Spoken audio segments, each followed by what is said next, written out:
भाजपचे खासदार संबित पात्रा यांनी राहुल गांधींच्या परदेश दौऱ्यावरून आरोप केले। 22 वर्षात 54 वेळा राहुल गांधींचे परदेश दौरे आहेत। भाजपचे नेते संबित पात्रांचा हा आरोप आहे। राहुल गांधींच्या परदेश दौऱ्यावर 60 कोटी खर्च झाला असं देखील आरोप हा केला जातोय। पाहूया।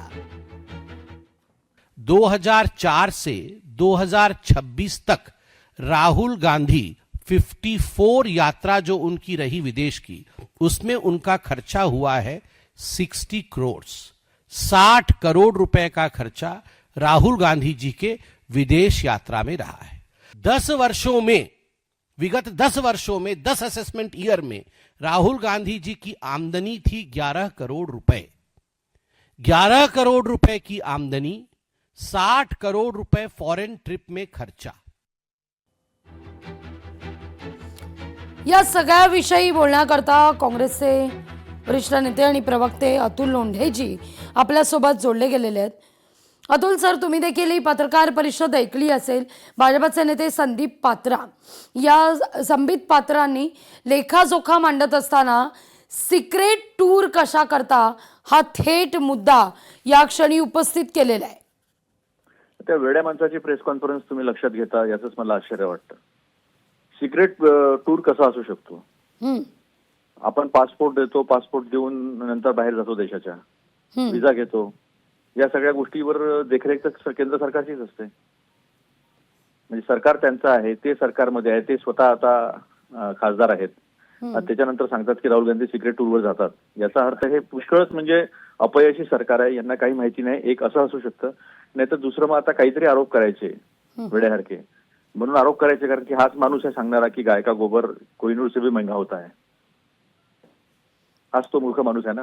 अगदी त्याचं काय कॉग्निझन्स घ्यायचं आपण? हे किती शुद्ध मूर्खपणाचं वाटतं आपल्याला। सरकार त्यांचं, सगळ्या एजन्सीज त्यांच्या, मिनिस्ट्री ऑफ एक्सटर्नल अफेअर्स विदेश मंत्रालय त्यांचं, पासपोर्ट द्यावा लागतो आपल्याला, व्हिसा घ्यावा लागतो, आणि ह्या सगळ्या प्रक्रिया पार पडल्याशिवाय कोणी देशाच्या बाहेर जाऊ शकतं का?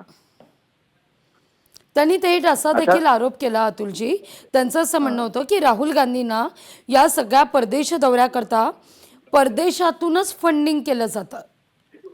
मला एक समजत नाही की परदेशातून फंडिंग केलं जातं, त्यांनी समोर ठेवायला पाहिजे।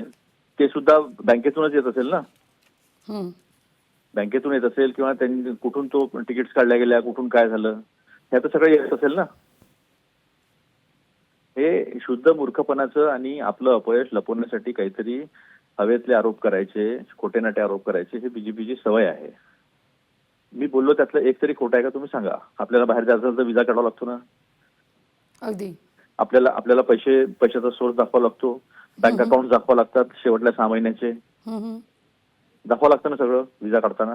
अगदी मग त्याच्यानंतर सगळ्या सरकारी संस्था तुमच्या हातात असताना तुम्ही ह्या गोष्टी ज्या आहेत त्या नुसते आरोप करायचे, खोटं बोलायचं, हे या बीजेपीची सवय झालेली आहे। महत्वाची गोष्ट अशी आहे की जे खोटे नाटे आता चालू आहे ना, अश्विनी वैष्णव एकच गाडी घेऊन गेले, रात्री 12 वाजता ऑफिसमध्ये जात असते का? रात्री 12 वाजता ऑफिस सुरू असतं। नरेंद्र मोदीजी जातात तेव्हा निळा ब्लू लाईट असतो त्यांच्या गाडीमध्ये, दिसतात नरेंद्र मोदी, फक्त नरेंद्र मोदीचा चेहरा दिसत असतो। आता त्या 2 गाड्या गेल्या, त्या चेहरा दिसतच नाही। काहीतरी मूर्खपणाच्या गोष्टी ज्या आहे, लोकांना मूर्ख बनवायचं, हे सगळा प्रकार या देशात सुरू आहे। ऑस्टेरिटी मेजरसाठी ज्या गोष्टी घेतल्या पाहिजे, एक तुम्ही ऍडवायझरी काढा ना, की शनिवार जशी काढली होती 2012-13 मध्ये, की शनिवार रविवार गव्हर्नमेंट व्हेकल चालणार नाही, आपण सार्वजनिक याचा वापर केला पाहिजे। सगळे मोठे मंत्री वगैरे सगळे इकॉनॉमी क्लासने ट्रॅव्हल करत होते, बघा ना तुम्हाला त्यावेळेस। एवढं काही जास्त वर्ष झालेलं नाही सगळ्या गोष्टींना। ही ऍडवायझरी काढून खरे उपाययोजना करण्यापेक्षा हा जो मूर्खपणा जो आहे, फक्त निवडणुकीसाठी जगणारे पंतप्रधान, निवडणूकजीवी पंतप्रधान, त्याचा परिणाम भोगत आहे देश। कळेल लोकांना, पण कळूनच राहिलेला आता काय सुरू आहे देशात। अगदी अतुलजी, खूप खूप धन्यवाद आमच्याशी संवाद साधलात त्याबद्दल। या आरोपात तथ्य नाही असं या ठिकाणी सांगण्यात आलेलं आहे अतुल लोंढे यांच्याकडून।